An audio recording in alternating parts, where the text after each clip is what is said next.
Last night was absolutely fantastic, celebrating the legacy, Legends Legacy and beyond, looking at the power of organizing and the power of highlighting and centering our organizing in the Black beauty aesthetic. You all, as a coalition, you've been on the show several times before. We've talked a lot about how you came together, recognizing that there was some legislation that was going to be passed that was going to be harmful to Black people, women, men, and our family and friends who are working in the beauty industry. And you all came together and organize so that you could not just be in beauty together, not just be in business together, but also to be empowered together. Diane, I want to start first with you. One, I just want to say again, congratulations on a fantastic event last night, celebrating all that you have accomplished. But let's talk about some of those accomplishments. As a group, you have, as I just mentioned, done a lot of work in terms of fostering a healthier political environment for people in the beauty industry in the state of New York in particular and beyond. Talk with us about some of the accomplishments your advocacy collectively has been able to produce. Well, we're just at the beginning, but I think Erin will be able to explain that more explicitly because she's in the trenches. She's right there amongst the hierarchy of politics. So, Erin, can you answer that for her? I sure can. So, a few things that we accomplished this past year were one, getting a second testing site in New York State. So, before there was only one testing site for natural hair styling license to be taken, and that was in Manhattan. So geographically, that doesn't really make sense if there are other people in the state that have taken the courses and have no way or means to get licensed. So I advocated with the hair school in upstate New York, who has actually launched their natural hair program in January this past year, and they've been doing phenomenal. And so we got them to become a testing site.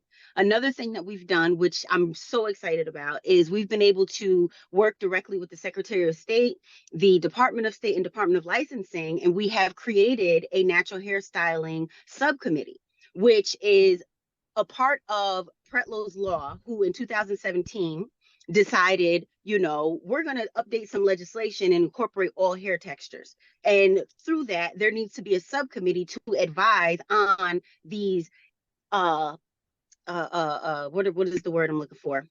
Dangers to the law. Yes, the dangers to the law.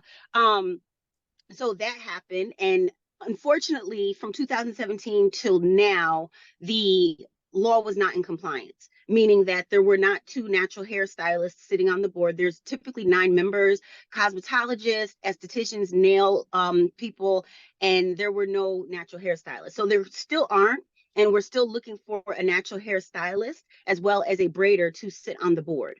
But for myself, I am an educator listed on the board. So that's great, but I've been able to bring in more people, and this committee is going to really change the landscape, so to speak. And we can talk more about that with Natasha. Yeah.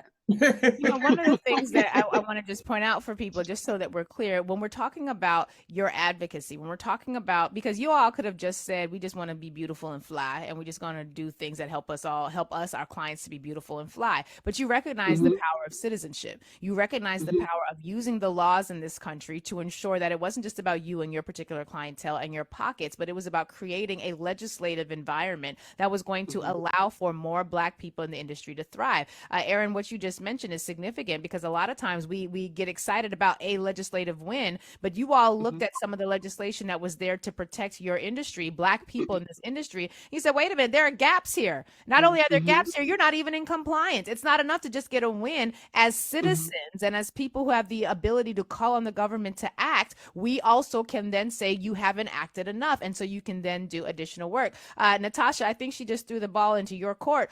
What would you say to amplify the significance of this? Why does it matter for Black people who are at the height of their professional careers to also then look at how they can use the legislative framework to ensure that they are creating a better environment for everyone coming after them? Right. So in New York State, legislation is how things are done when it comes to the beauty industry. And so every state isn't like that, but New York State is like that. So first thing is first, is that we, as Black women, we understand the issues because it directly affects us, right? Diane Bailey works in a dermatology office. She sees hair loss all the time. So This is something that that is personal to us. So we understand. We are closest to the issue, so we have the solutions, right? So understanding what the issues are, having a broad understanding what the issues are, and then also understanding the mechanism by which to make that change. And so for us, we saw that, okay, in order to change what's happening, the lack of education around our hair care, the lack of training around our hair care, we had to get to the root of the problem. And so when we saw that, oh, okay, this department handles this, but they're not talking to this department, or they don't know about this. And then on top of that, like you said, the natural hairstylist was missing from the conversation. So where are they going to get the information from? We have to insert ourselves because we have the information and we have the solutions. We are the answer that we are looking for every single time. And so that is why it's important, not just to be a professional in this space, but as a professional, if you don't have the tools that you need to get your job done, to service your clients in the best way, you have to go up to the next level, right? Where are these policies coming from? Who are the ones behind the policy? And if you see an issue, step up, because you are needed, you are wanted. I want hairstylists and beauty professionals to understand that their influence goes beyond just the chair, right? Hairstylists are therapists, they are confidants, they are advocates. We're taking care of the entire being. So that goes across the board, with everything. So being a professional, being an advocate is not only for you, but it's for everyone. It's for your clients, it's for the community, it's for your sisters, for your mother, it's for all of us. So that's why it's important for everybody to be involved in advocacy. One of the reasons I love the work that you all do is because, yes, I'm a beneficiary of natural hair care and expertise, but you all as a group really embody what I think should be the way Black people are moving in every industry. Because you have a situation where you are literally experts in this field, recognizing that the government to which we all pay taxes has not held up its part of the bargain. And instead of complaining about it and just talking about it, you decided to be about it. And y'all, whether it's hair care, whether it's medical care, whether it's education, whether it's housing, regardless of what industry you are a personal expert in or that you are growing in terms of your career, where are the points of advocacy that are necessary? I can't tell you how many attorneys I've talked to, for example, housing attorneys, who are so frustrated and upset with the inability for their clients to get access to policies at the legislative level that are going to benefit them when it comes to housing, but rarely take the step of formulating an organized body that's going to go to the state capitol, that's going to say, wait a minute, these are the gaps that we see. We are experts in the field. We see all of these people who are falling through the cracks. Do something. In fact, don't just do something, do this thing, because we, the experts, also created the solution. Natasha, thank you for raising that quote, which I absolutely love, by Glenn Martin. Those who are closest to the problem should be closest to the solution.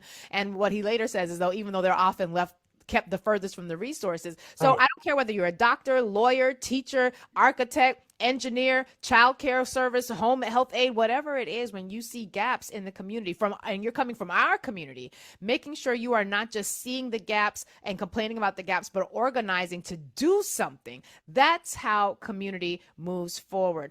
Diane, I want to come to you because Natasha said she raised 3 questions. She said, where are the policies coming from? Who's behind the policies? And I'll add this third one, who benefits from us continuing to be disempowered by the lack of policies? These are all questions that, and you all are in the beauty industry, but these are all questions that every profession can be asking. It just so happens you all were very empowered to do something about it.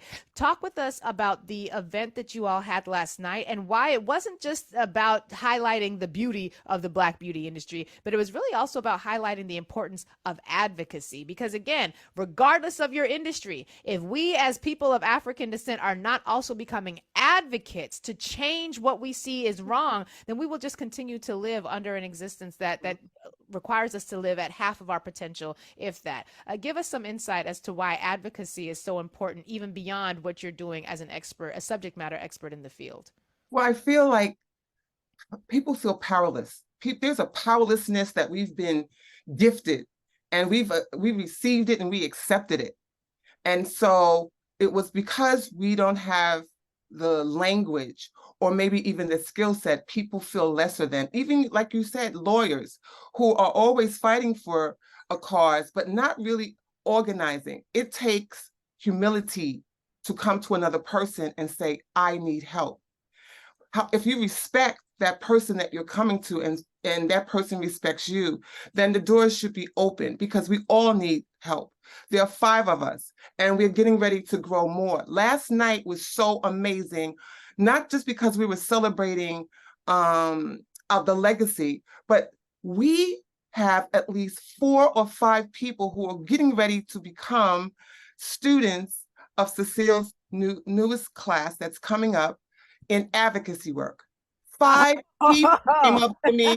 5 people came up to me and said, I'm taking that advocacy class. So y'all, just to pause, because and here's some more backstory. So the women who you're listening to right now are all participants, and not all of them live in New York, but all of them are participants in the Center for Law and Social Justice Advocacy Academy. You guys were a part of one of our first cohorts of the Advocacy Academy class. So when I'm talking, let me just stick a pin here, because I want to just make sure that it's clear. When I'm saying that people, regardless of your profession, should be advocating, I'm not talking out the side of my neck. I'm talking as someone whose institution is creating opportunities for people to learn how to do this organizing work. And you all are one of the groups that we brag about the most, because y'all, they took this class. It's an 11-week course put together by the Center for Law and Social Justice at Medgar Evers College. We bring in Professor Celeste Morris, who is absolutely amazing, and she teaches her behind off. It's a virtual course. We usually have several Nubians and Urban View members in the course as well. We limit it to just 30 people, but we charge, what is it? It's a $30 registration fee for an 11-week course. Thank you to the Brooklyn Community Foundation for subsidizing this effort, but it's an 11-week course that teaches people who are in their profession how to advocate and how to do the work. And so, Diane, I thank you for making that connection. We don't have to spend a whole lot of time talking about that, but what did it mean for your group to not just have the passion, not just have the concern, but to also then be empowered to figure out, hey, this is how the legislative process works. This is how laws work. This is how we introduce language for a bill. This is how we talk not just to the assembly members, but to the Senate. What did that information do in terms of making your advocacy impactful? I think more importantly, it's a roadmap. There's a guideline, and then we had the support of other people within the system, to help us press forward, to really understand that even when you have a roadblock, even when something stops you, there is another avenue you can go to, or there's another door you can knock on. We knocked on a lot of doors. We knocked and we knocked. Some answered and some people didn't answer. And then we went back, and then we went back, and then we went back. And then again, once they see us on the 2nd or 3rd time, or get that 2nd or 3rd letter, then maybe then we can have a meeting. And so it takes persistence. It takes actual self-examination to know how far do you want to go with this. Are we going to take this to the limit? Or are we going to just hear no, no, no, and not persist? And once you persist, and once people see you persisting and going along and moving forward, eventually doors do open. It's the first knock on the door is not going to open. When we went to Albany, we were there for 12 hours walking and knocking on doors. We were exhausted. We were dragging. It was overwhelming. But at the end of the night, there was an exuberation. There was an energy, because we got heard. And being heard and being seen is the key to advocacy. Natasha, help us tie this together, because you're someone who you work in the media space, and you've seen the limitations of some of the ways that the natural hair industry has moved forward. And we're highlighting the natural hair industry. I think it's so great that that's our key example right now, because a lot of people, it's an industry that a lot of folks want to be involved in. A lot of folks have a side hustle that's involved in this area, but it is also an area where historically Black women who owned beauty salons were able to register people to vote quietly without white people knowing about it. Black barbers were able to do the same and fundraise on behalf of the NAACP and other civil rights organizations. Even though it might be a side hustle to some, or it's just an entrepreneurial effort for others, don't we have to, at least this is how I see it, everything that we do has to have a political bent to it. And again, that's regardless of industry. Talk with us about how you have seen the evolution of the natural hair community growing from one that is concerned about the aesthetic in the most recent era to one that is now now, quite frankly, in light of some of the political wins that Aaron highlighted, you all are becoming a political juggernaut. Like you all are doing the damn thing right now and shaking some tables in ways that are making people pay attention. Give us some insight that people even outside of the hair industry can then incorporate into what it is that they're doing. Help us understand why this sort of pathway becomes so important if we want to be viable when it comes to providing for our children and creating the type of environment and the type of what is the word I'm looking for? There's a word that's on the tip of my tongue. I can't find it, but being able to fully occupy not just our industries, but then being able to reap the benefits of what it means to be politically engaged while doing so. Absolutely. I think one of the things that we have to understand is that when the pioneering hairstylists and braiders created the license in 1993, right? We're celebrating 30 years of that. It was natural hair license in New York. Yes, okay. Yes, natural hairstyling license in New York State was signed into law in 1993. And that opened the door to economic opportunity for folks. And so it's not just about, like you said, beautifying and adorning, which is so important because that's a part of who we are. But it also created a professional, it created a profession. People can now, open up a hair salon. We have a place where the community can go into and be nurtured and fed, right? And like you said, politics is very personal. We think that it's separate from us, but everything that we do is political because these laws are governing the way that we live our lives every day. And if we don't have a say in that, then is that really freedom? Like, what are we doing? We're just waiting for somebody to tell us how to be, how to live, And so we can understand that we have the right, we have the opportunity to be a part of this process, to be a part of creating the law. And I think that this is such a great example of how that is done. Before 1983, if you wanted to be a professional with a skill set that was innate in you, okay, and it was illegal for you to do that. It was illegal for you to even start a business with braiding hair in New York State.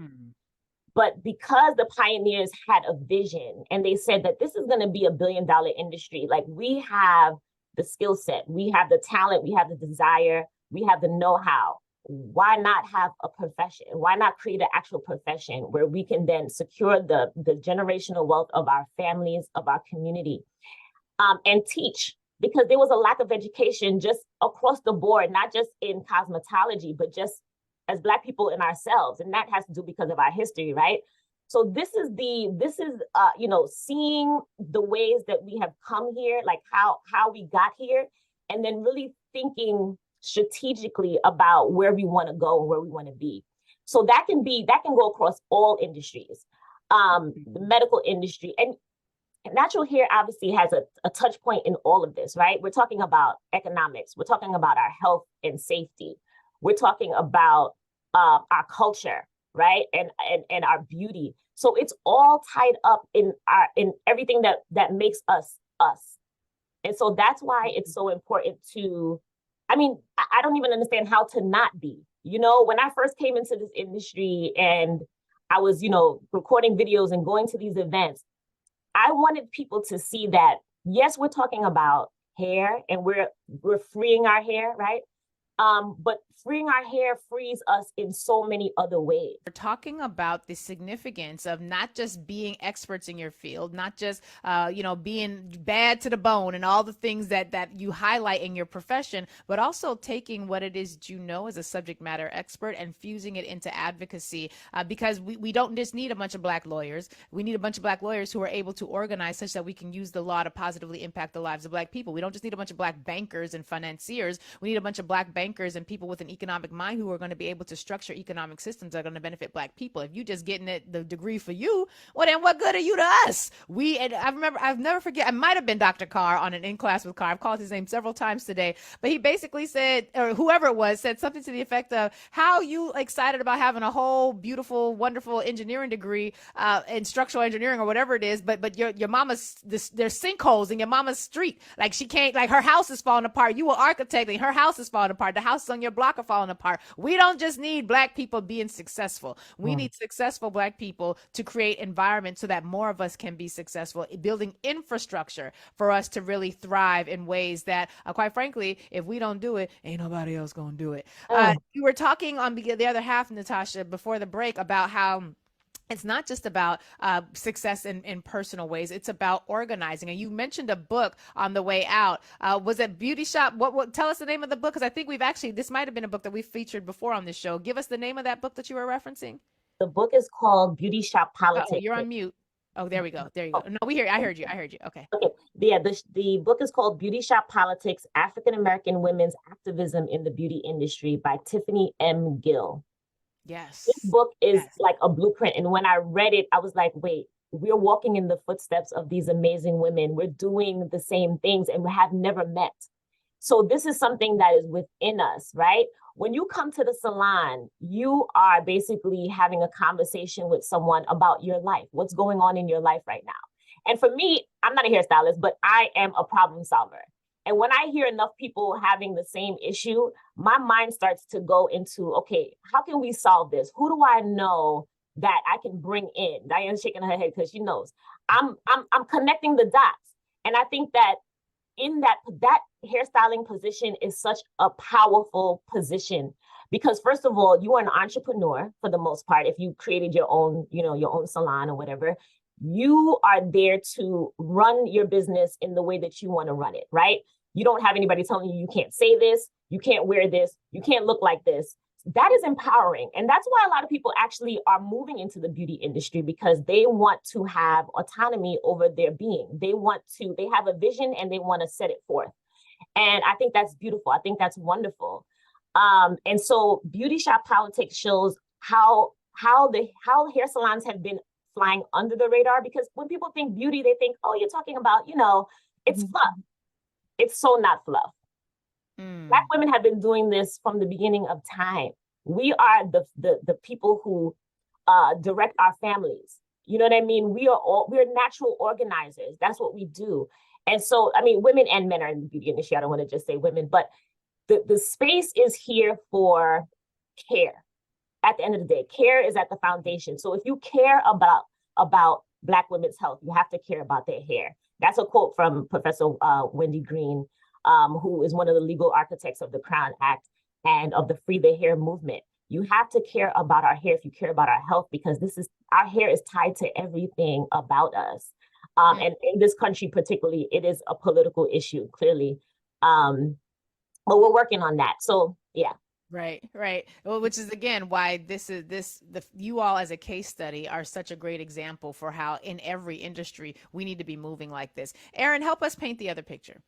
What happens if there are no people from our community in these key positions of power? What happens if there's no subcommittee? What happens if there's no licensing? What happens if there's no organizing effort from people like yourself? What would the Black beauty industry, which is a multi-billion-dollar industry, I want to say trillion, but I can't quite say trillion, but multi-billion-dollar industry, international industry, what does that industry look like? Paint for us what it would look like if we didn't have activism and organizing in this space. What type of reality would that mean for Black stylists, for Black people who are patrons of Black stylists? How would the world look different if we didn't have folks like yourself advocating in the way that you are?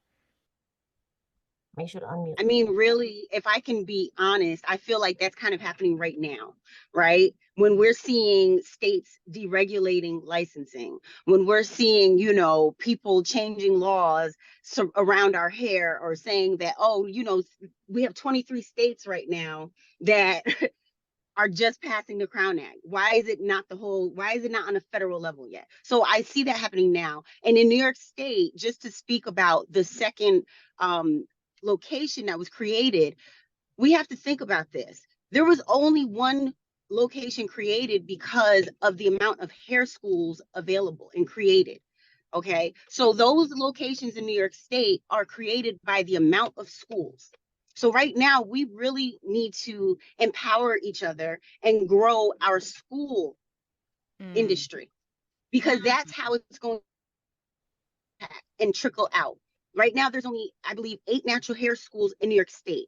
and majority of them are downstate and you know, Manhattan, New York City area, Brooklyn, which is really dope, right? However, for those areas. we have a whole what did you say?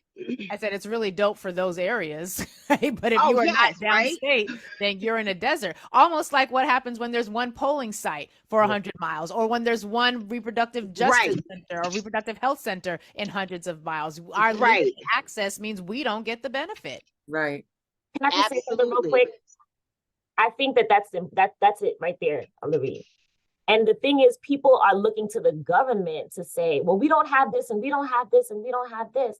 But it's us that is creating this. We're going to the government and saying, we need more sites. And guess what? This is a site. How about this site right here? You know what I mean?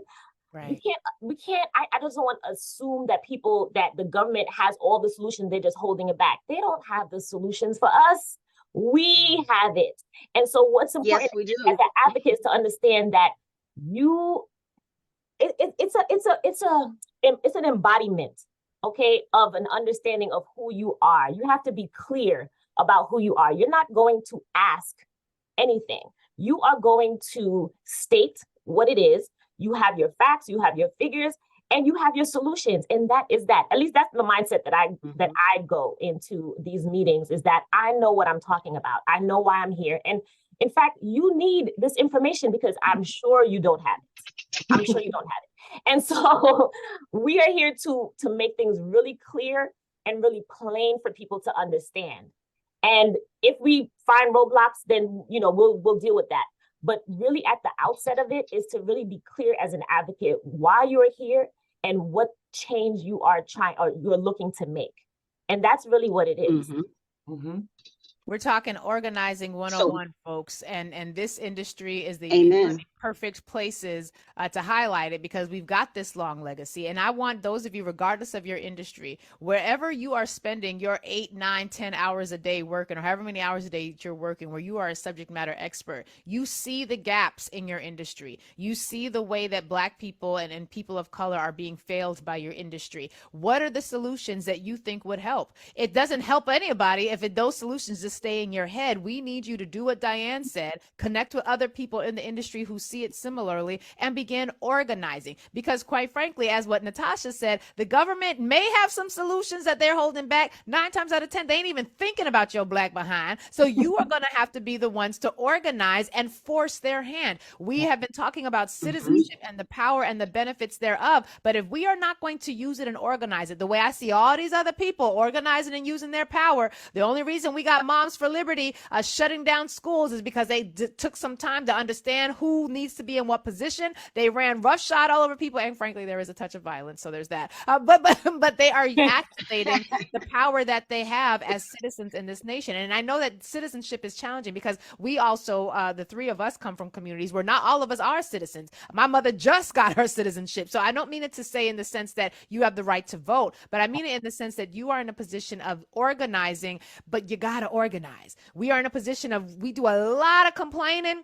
We do a lot of analysis. We do a lot of chit-chit-chat and chit-chit-chatter, very little organizing. And so I'm excited that in the next phase of this show, we're going to continue to highlight not just the importance of organizing and gathering together and doing the work, but then highlighting the successes like your organization, because y'all are doing it. You're getting laws changed. You're forcing elected officials to listen. You got people getting laws passed. They might not be giving you all the credit, but we know what's happening. And so the reality is, this is the model that I want to see more of. And I'm just grateful for the three of you for giving us your time this morning to help us unpack what it looks like when you are activated, not just to think about your personal pocket, but when you're activated to think about the politics behind what is driving your industry and how you can make it better for our people.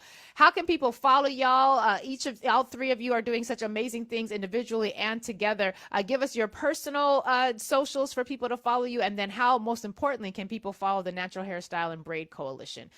Aaron, we'll start first with you, and then Natasha, and then we'll conclude with the Grande Dame, Diane Bailey. So you can follow me at Aaron H. Maven at oh my goodness, Aaron H. Maven on Instagram and AaronHMaven.com, and then the NHBC underscore, right?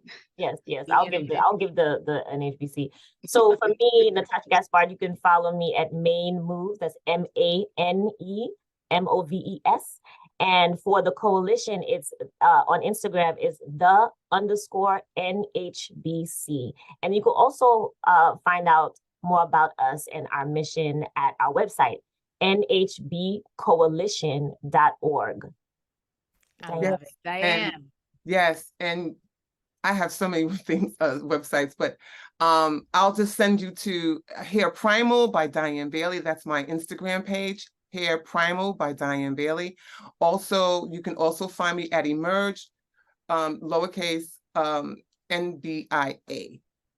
Emerge NBIA, hairprimal.com. Really appreciate all of you being with us today and being a wonderful example of what it means to not just be concerned about your personal pocketbook, but to be concerned about the global politics that are driving success and or failure in the industry.